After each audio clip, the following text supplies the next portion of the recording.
And this might sound kind of arcane and not really interesting, but from farmers, this is what they tell me continually, that this is a big issue for them to figure out. And our regulatory systems aren't very streamlined, and then they're very top-down, and they're scientific food safety regulations that may make sense if you're talking about an industrialized food system that regulates the lowest common denominator, but they do not regulate for place, okay?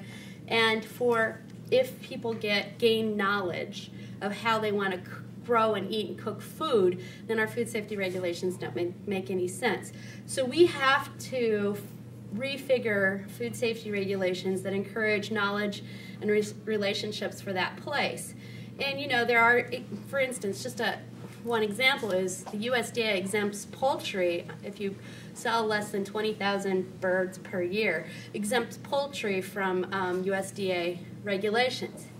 Well, then states have to figure out how they want to regulate that. Well, we can develop better regulations that actually allow on-farm processing of poultry that really doesn't decrease the food safety by any stretch of the imagination, but it actually allows a marketplace to develop and allows alternative businesses to emerge.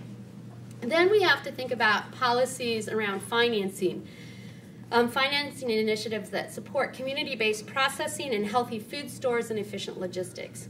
And I think Pennsylvania has some really interesting ones in this arena around their supermarket financing initiative, which isn't about local food per se, it's about healthy food.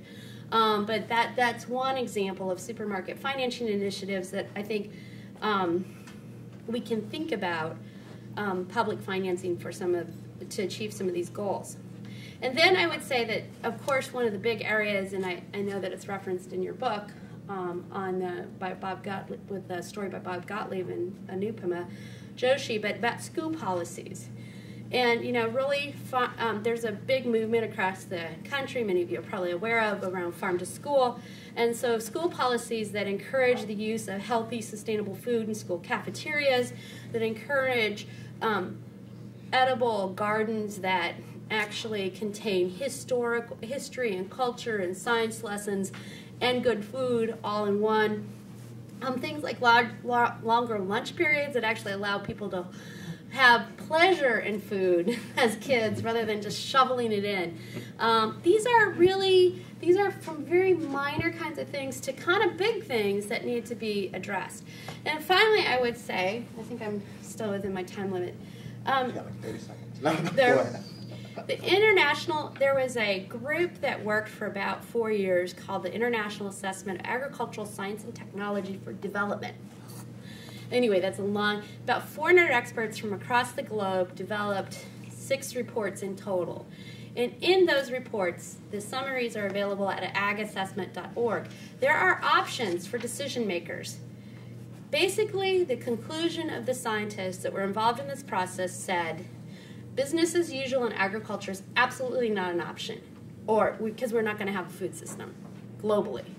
It's not an option. We have to deliver new kinds of policies, new kinds of ideas in agriculture, and there's a number of options for decision makers that we can turn to in that particular document. Some from Latin America, some from Sub-Saharan Africa, some from East and South Asia, the Pacific, some from Central and Western Asia and North Africa, and some from North America and Europe. And finally, there are national policies. I think we spend too much time sometimes on things like the Farm Bill.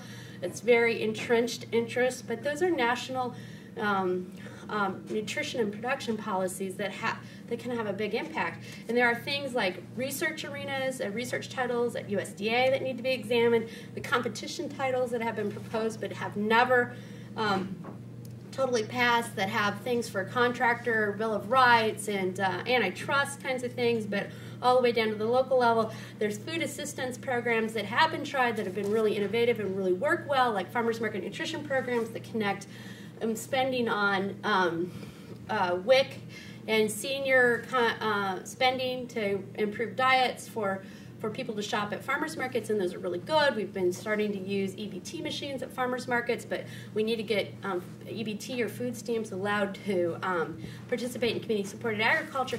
These are all kinds of things that are in the nitty-gritty of the Farm Bill, and then at the state level at how they get implemented, that are really important. And I'm done.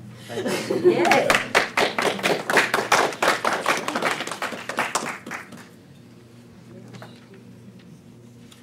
Oh, okay, good morning. Good morning. I would just like to preface my remarks by saying that I just left a fabulous conference in New York City, Advancing Climate Change, Advancing Climate Justice, Advancing Issues related to Health and Environment. And I know Peggy Shepard, it was organized by WEAC, and Peggy Shepard wanted to be here, and she said she was coming, but I know after you organize a conference of 400 people and you're tired. And so I'll try to make some remarks that will add to some of the things that I know Peggy would say.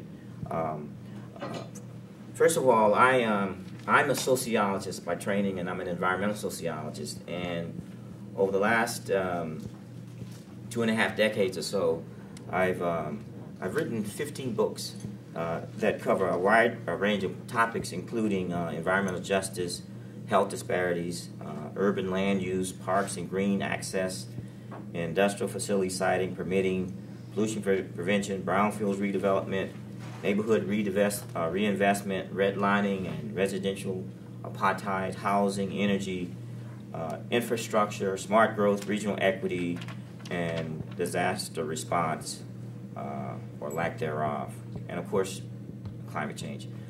Although it's 15 books, it's just one book, but don't tell anybody. Fairness, equity, and justice.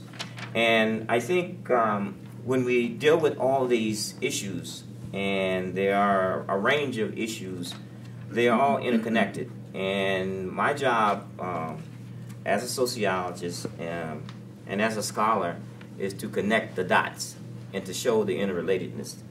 And I think when we begin to look at how communities and regions and this nation can be transformed, and to address this whole issue of sustainability, and sustainability built on economics, environment, and equity, I think a lot of the emphasis has been focused on those two legs of that stool, and the equity component has oftentimes been given limited involvement in policy and decision making.